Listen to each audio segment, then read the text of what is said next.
Pessoal, vamos começar agora o nosso agrocurso Manejo Racional.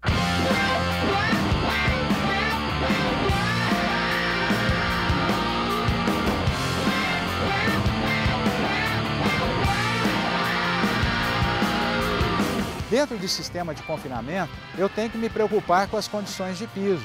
Um ponto também chamado de ponto crítico. É você que vai perceber qual é o comportamento dos animais e que atitude tomar.